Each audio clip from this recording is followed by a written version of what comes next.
Starting to the bottom left of the map for Carrigan, the Swarm, and Team MVP. MVP Noxo.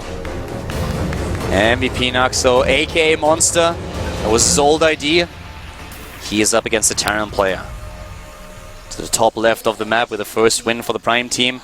The youngest player on the roster, the youngest active player on the roster. Prime. Really good strategy in game number 1. Very well played, very well executed. Yep. Start to finish. Looks like he's going to go CC first. Good choice for the map. And of course we will have a hatchery first for Noxa as well, who sends out a scouting drone. Yeah, goes for a drone scout, and I really like that. So with the drone scout here, he can find out if there is a CC first and then react accordingly. Yeah, could go pool, double hatch before pool, excuse me. Actually, I think if he goes top left, he probably will, but nope, he's going to scout wrong. No, he has the overlords, one at the bottom right, then the cross scout first, and the overlord, the second one goes top left. That's why we have the cross scout here, so he gets an idea. And Maru is even building now the CC on the low ground.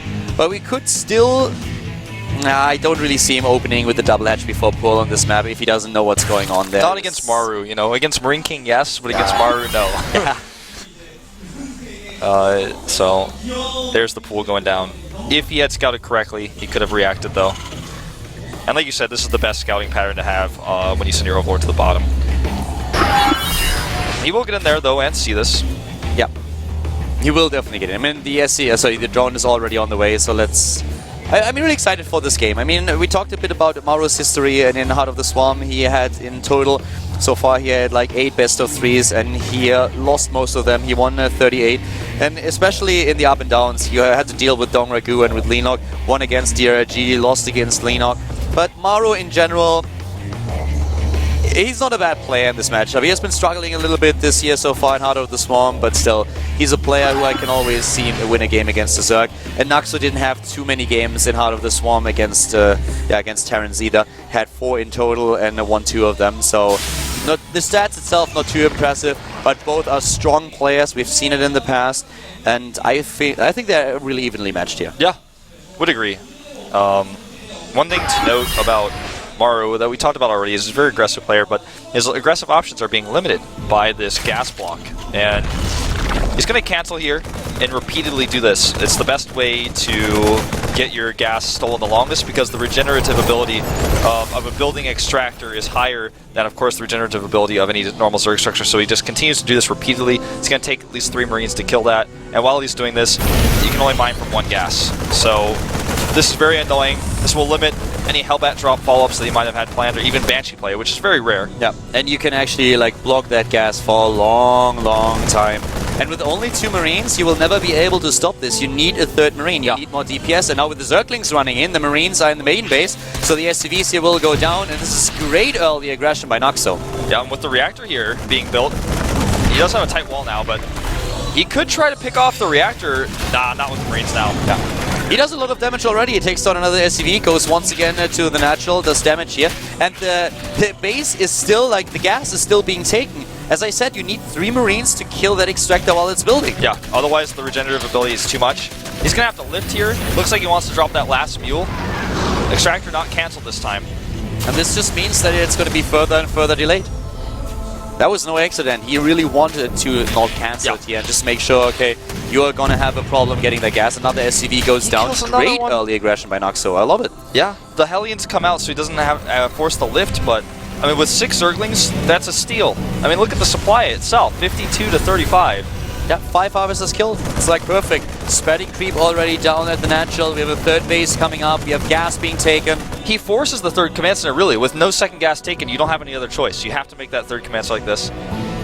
Which leaves him vulnerable to a lot of different strategies.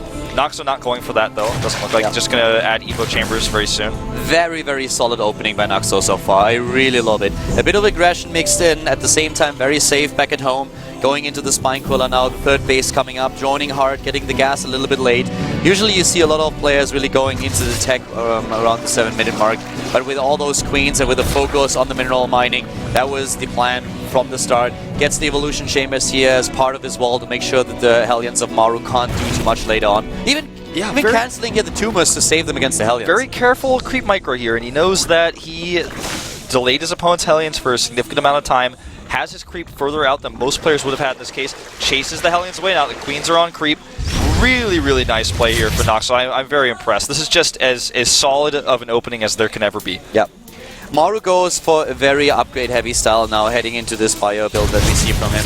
And the Hellions actually trying to sneak past here. They are able to get past the Queens, and this is something that shouldn't have happened. Now the drones trying to pull in and making sure that they trap the Hellions. It's the best they can do in this situation, I feel. But he's going to lose a lot of them regardless. Oh, that was a bad lineup there. 8 Harvesters killed so far, make that 9. 9 workers, not the best, but it was definitely an oversight there. Yeah, but to be honest with you, how many Hellions did he commit? I think 6? 6, I think. So that was, I don't think it was worth it in the end. Yeah, it wasn't really too bad because now the map control is gone for Maru. He has all the Hellions lost. Naxo will have no problem spreading his creep. And with 3 hatches and all the injects, he can actually easily replenish the harvest account. Yeah, this is great for him because, yeah, he loses those drones. He's had the third base up for a little while now, and the creep, that grants him so much defense. There's never going to be any more Hellions on the map harassing him. That looked more flashy than he actually was. Yeah, and he didn't actually kill a massive amount of Harvesters. You know, sometimes you have those run-bys that go 12, 14, 16 when you get lucky like that, but this is not the case. And he has Burrow, or not Burrow, the creep generation here ready just in time. Not the best hit against the Zerglings here. He could actually move in once the stim wears off, but with the Hellions, has to back off here. But just look at the creep spread already in the middle of the map. He is really meticulous about it, always pushing it forward, getting those upgrades, 14 additional drones on the way. So far, Naxo is doing a great job here. With Spire, we already see him going into Ling Muta Baneling here. The Overlord speed is on the way so that he can detect the Widow Mines, with the Overseer following his Mutalisks. Very solid opening. And this decision earlier, by the way, to pull those drones and trap those Hellions, exactly what you have to do. If you try to run away from the Hellions from this many, and the Queens are already behind the Hellions, then you will lose a lot more Harvesters than this. Yeah, you're so right. He definitely had to isolate the threat. Otherwise, the Hellions could have potentially even gone into the main base. Yeah, exactly. And that's the biggest problem that you have. Suddenly you have to defend the natural and the main base with only like a few Queens, not too many Zerglings. That is not going to be, they're not going to be easy, not going to happen. Yeah. Upgrades coming out here with flying colors for Noxo right now. Baneling speed, Overlord speed, Burrow, Spire's almost done. Teching up very nicely. And this creep, Hellions can't even get to the watchtower without being threatened by Queens. The creep is insane. This is what you've come to expect from players like DRG, from Scarlet. Maru, on the other hand, going into the faster +2/+2, so he's really playing also, under the circumstances, an opening as solid as he can. He's building up a wall at the third base to make sure that run-bys are not going to be that much of an issue. We have Widow Mines everywhere, but the map control right now definitely goes to Noxo. Yeah. And I think part of the reason why his upgrades are so delayed is because you want these mutas out ASAP, made 8 of them at once, took all this gas. And now making a few banelings, more mutas in production. He has started 2-2. Here comes Maru with a push out. He doesn't have a Viking to take down those Overlords, and I feel he has accepted that he won't be able to drop in this game. Yeah. Oh! Medivacs here a little bit too late! Great baneling hits! Medivacs definitely too late. They also don't have the, they have a cooldown right now. They can't use the afterburners to save the units. So this is exactly what Naxo wants. He has the Mutalisks in his opponent's main base. The Mutas here, not having to worry about the Medivacs, go right into the main base, do some serious damage and get out. And that's the real story here, because with the Hellions there, he traded okay against the Ling army, but now he can continue to spread his creep. He hits those production facilities. Maru trying to do what he can here, but Monster not really giving him any quarter. Yeah, you're certainly right about this. Monster is in a position where he seems like he anticipates the next move of his opponent, and with the creep spread that he has, he already sees what's coming. Moving in again with the Banelings, with the Mutalisks, trying to bait those shots out, and he does. And Maru is trying to force it back, but also a fourth base being taken for Naxo, and the +2/+2. Yep. He's also building, I mean, he has like all the cards once again. He has now the perfect position against the opponent, even spreading creep at the fourth base, at the potential fourth. Exactly, and he's going to continue to attack here right at the natural, catching a few of these brains off guard. Here come those speed baits! Oh, good split. In, bye-bye bunker, and the Baneling still forcing those units back, taking down the Widow Mines. Maru is under a lot of pressure here. He is under a lot of pressure, but he's taken a supply lead here. Took a small victory in the middle of the map, clearing out some of that creep, and defending this run by at the natural was really, really important for him. Had he lost more there, he would have been in an even more dire situation, because right now, he needs to get some sort of force on the map. He can't just sit back anymore. Overlords all everywhere on the map, signaling that there is a drop coming to the bottom left, but the main is now at the The middle is now being attacked by the Marines once again. Good scans here. Not enough Banelings in that fight. If he had more Banelings, he could have fought this, but he's going to lose more creep. It's just this upgrade advantage that Maru had the entire time. Now finally +2/+2 is kicking in, but the Terran player is already on his way to get 3-3. Here we go, Baneling's rolling in. Does he have enough? Widowmine dodge there. Good Baneling hits, and also a nice Baneling landmine is executed. Really good splits by Maru, and the third base, the fourth, sorry, is being attacked by Maru now with a job that I mentioned a little bit earlier. He's and gonna lose nothing there. Yeah, it's way too far away. You know, it's a double-edged sword having a base that far away. If it gets scouted, it's going to be harder to defend, but it's harder to scout. That was a bit of an oversight by Naxo. He saw that on the minimap, he saw the drop. He had so many overlords in position that saw the medivac, but apparently he didn't really recognize that there was a threat towards a fourth. Loses it right now, and this is definitely a big problem, especially since Maru now pushes more into the middle of the map. Yeah, decent Baneling hits here, but Maru having some of the best splits I've ever seen. He's learning from the King here, and targeting down these Mutalisks as well. Yeah, but Wolf, the problem is going to be that there is not a lot except for Marines on the map for Maru. The Terran player has only 2 medivacs. Only 2 medivacs. He's killed a lot of overlords here.